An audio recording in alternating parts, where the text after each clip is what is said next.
Welcome everyone to the Pantheon of M. I am your host Ray, and today we're looking at season 2, the final episodes of Cloak and Dagger. This really was the swan song of the series, but this series ended off, I would say, on a really good note.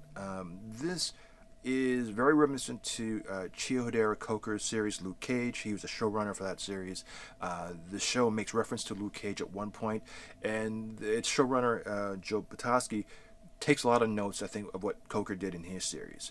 Primarily, we take a looking at loose threads in the series. A lot of storylines that existed in season one gets carried over into season two, and gets concluded. There were things that were insignificant, and there were things that are very important. For example, episode 6, and I'll make this really brief. Mina Hess, played by Ali Mack, she is or one of the leaders of Roxxon. She's an environmentalist. These are birds called shoreline birds. They are indigenous to New Orleans, I believe, and they're almost extinct.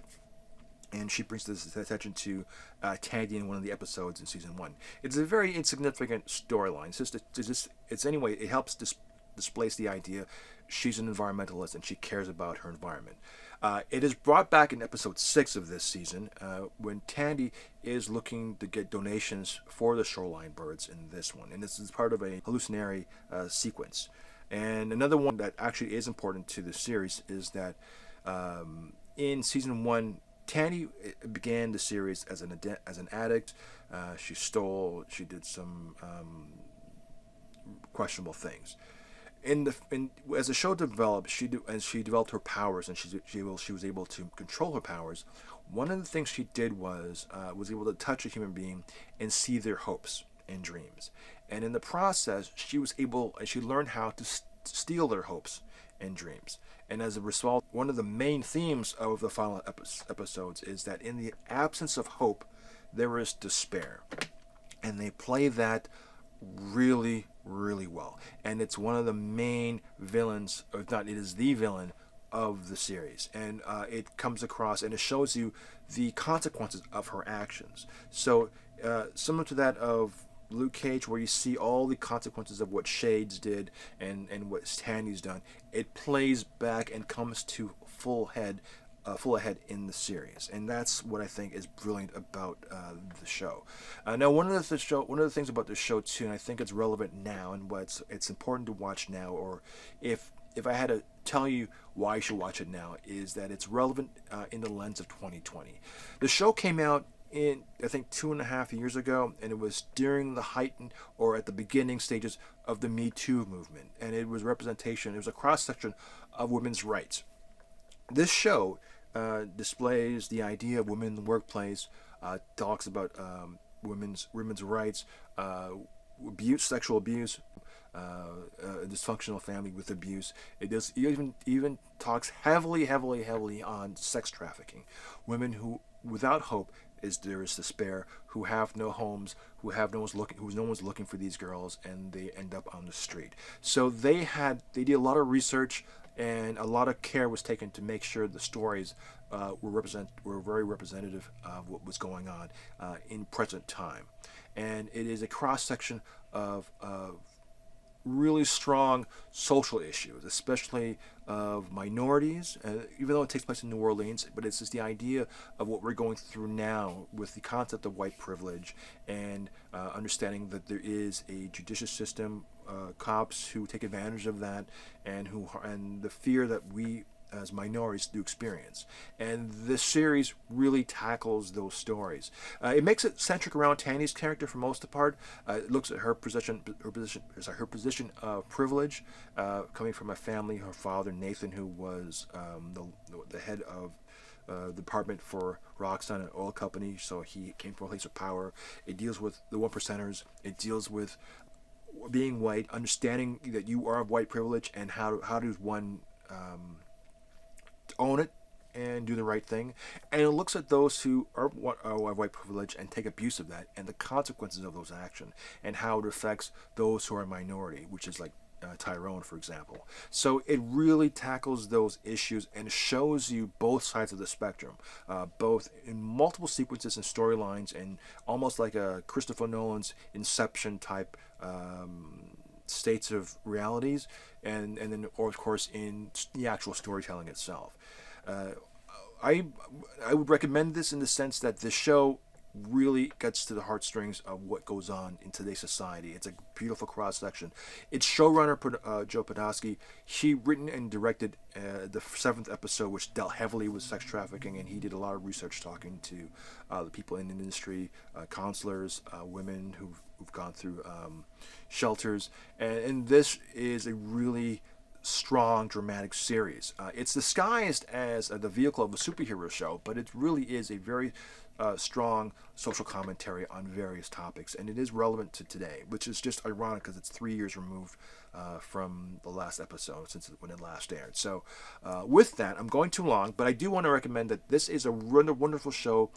If you were going to need something to refer to as a reference to bring you more insight to what is going on in today's world, this is kind of like a small window. So with that, I'm going to go to my partner Evie. Let us hear his thoughts of the final episodes of Cloak and Dagger. Against now, this is more of an action-packed, whereas the first one was more just dramatic beats. Well, this one has dramatic beats too. Like, don't get me wrong, this is really heavy with some serious issues in terms of what it attacks in terms of themes. But what are your overall thoughts of part two of Cloak and Dagger? It's very cerebral, a lot going on. Mm-hmm. Gotta just pay attention, or Yeah. else nothing will make sense. No, you have to keep track of how this season progressed to understand Yes. where you are. So, like, if you jump into it, it doesn't really benefit you in any way. Hmm. Is there any particular episode that stands out for you as a favorite, or just a more of a dramatic piece, or just overall, like just in general? Him going back and forth and the visions, Yeah, um, with there's a lot of violence in it too, or a lot more than the first. yeah. This one is where I'd say I changed the rating. If it was a PG-13, I'd go to like whatever the next rating is higher, Okay. because of the theme, because of what you're seeing.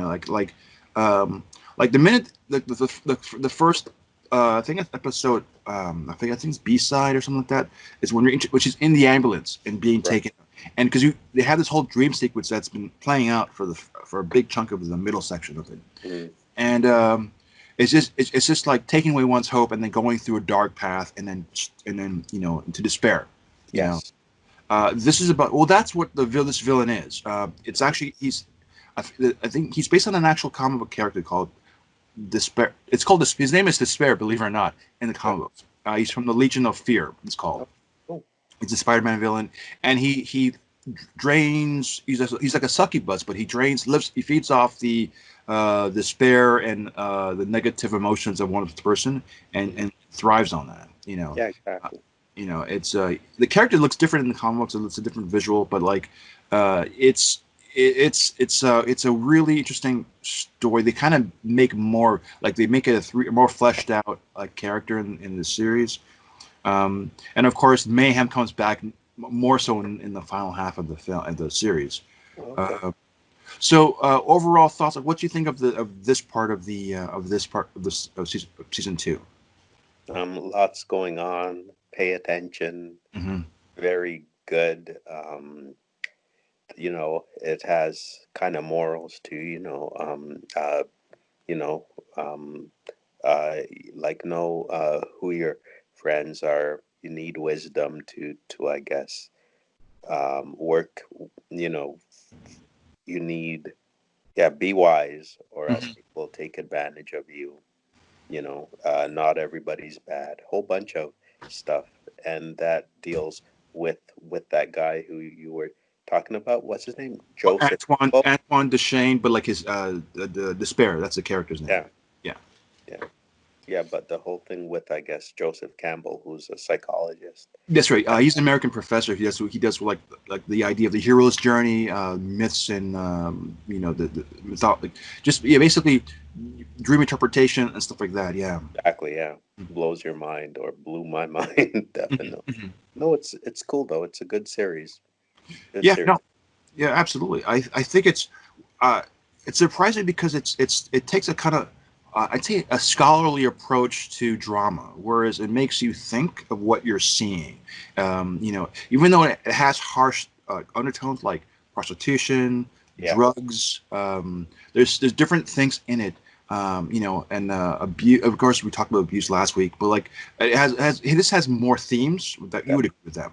And it's real world issues For sure. that exist, and it shows the darker side of humanity. If that's You're right. Well said. that I didn't think a show could do.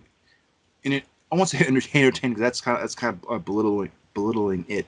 But I thought it just handles the topics tastefully, and that it really gives you something to think about. Like once it's said and done, like it's really good. I think it's really good for parents to have a discussion with with children after the fact.